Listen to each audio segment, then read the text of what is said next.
Programang ito ay rated SPG. Striktong patnubay at gabay ng magulang ang kailangan. Maaaring may masiselang tema, lengguwahe, karahasan, sexual, horror o droga na hindi angkop sa mga bata. Mga kaganapan sa Lilet Matias. Sa kabila ng mga tensyon, isang pag-ikot ng takbo ng kwento ang naganap nang si Eira ay napilitang magdesisyon dahil sa pagkakalantad ng mga ebidensya at mga karagdagang testimonya mula sa mga hindi inaasahang saksi. Si Eira ay unti-unting naniniwala sa mga aligasyon laban kay Attorney Alon, pati na rin kay Patricia. Si Eira, bagamat nahirapan sa pagbabalik loob, ay naging isang malaking aliado ni Lilet. Ipinakita niya ang kanyang tapang at katapatan kay Lilet sa kabila ng pagiging malapit niya kay Attorney Alon. Naging isang mahalagang sandigan si Eira sa pagbuo ng mas solidong plano upang tapusin ang laban. Ang kanilang pagkakaisa ay nagsilbing lakas na magtutulak sa kanila upang magpatuloy. Kahit na ang kanilang mga kalaban ay patuloy na nagpapakita ng puwersa. Ang pagbalik loob ni Patricia, sa kabila ng lahat ng nangyari, nagkaroon rin ng mga pagkakataon na nagkaroon ng seryosong usapan si Trixie at si Lilet o si Trixie at si Patricia. Isang pagkakataon na magpapakita ng lalim ng relasyon nila bilang mag-ina. Si Patricia, kahit na siya ay patuloy na nagtatago ng lihim, ay nakatagpo ng lakas upang aminin kay Lilet ang kanyang mga pagkakamali. Ang kanyang pag-amin ay naging madali. Ngunit ang kanyang pag-amin ay hindi naging madali para kay Trixie.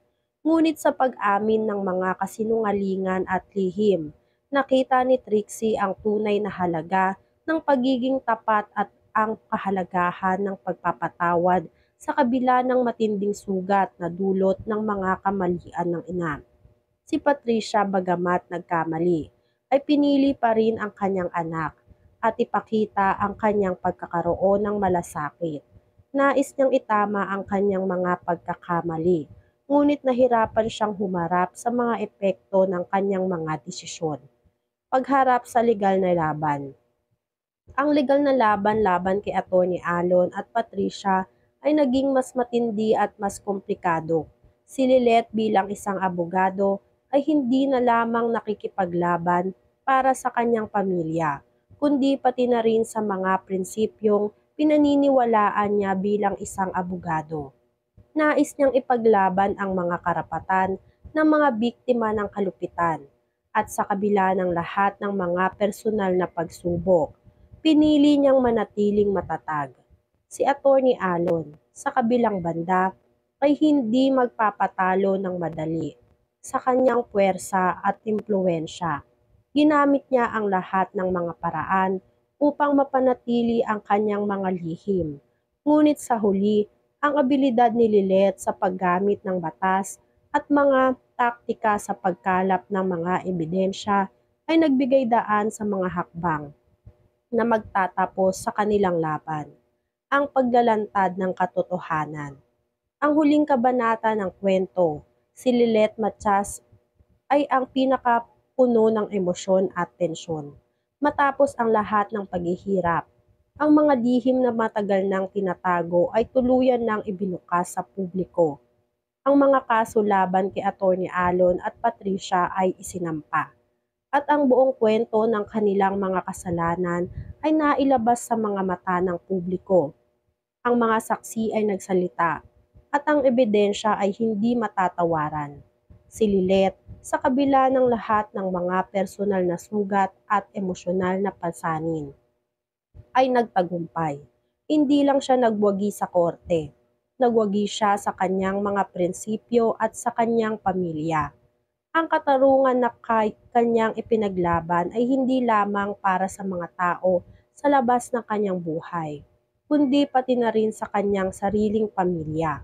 Sa pagwawakas ng laban, natutunan ni Lilet ang kahalagahan ng pagiging tapat sa sarili, sa pamilya at sa bayan.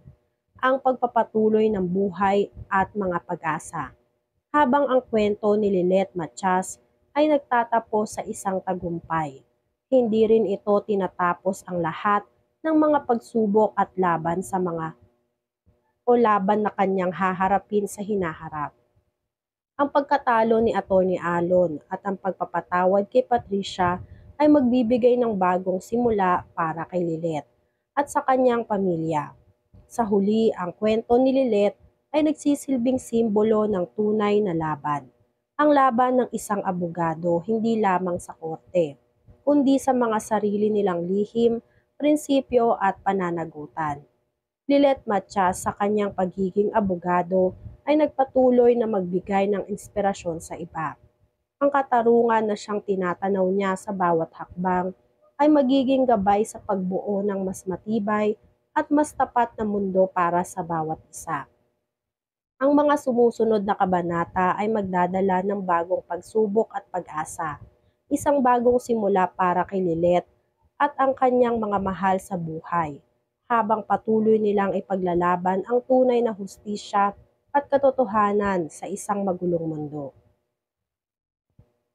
Pagsisimula ng investigasyon matapos ang nakakagimbal na pagtuklas ni Trixie sa lihim na koneksyon ng kanilang ina at ni Atty. Alon. Nagpasya silang magsimula ng isang masusing investigasyon. Si Lilet bilang isang abogado ay may mga kasangkapan at kaalaman upang makuha ang mga ebidensya na kinakailangan. Ngunit sa likod ng kanyang profesional na anyo, nakukubli ang takot at pagdududa. Paano kung totoo na si Patricia ang tunay niyang kaaway? Habang nag-iimbestiga, nagtatag sila ng isang lihim na grupo. Si Eira ang kanilang isa pang stepsister ay naging mahalagang bahagi ng kanilang plano. Ngunit sa kabila ng kanilang pag-uusap, nagkaroon ng hidwaan. Si Eira ay nagdududa sa mga pahayag ni Lilet at Trixie na nagdulot ng tensyon sa kanilang samahan. Kailangan nilang ipakita ang katotohanan kay Eira at sa proseso, matuto silang magtulungan at magtiwala sa isa't isa. Ang panganib ng katotohanan. Habang patuloy ang kanilang investigasyon, unti-unting lumalabas ang mga panganib. Si Atty. Alon ay hindi basta-basta. Siya ay may mga koneksyon sa mga taong may makapangyarihan na handang gumawa ng anumang bagay upang mapanatili ang kanilang mga lihim. Ang mga banta ay nagiging mas seryoso at ang takot na dulot nito ay nagiging hadlang sa kanilang misyon. Ngunit sa kabila ng mga banta, ang determinasyon ni Lilet at Trixie ay hindi natitinag.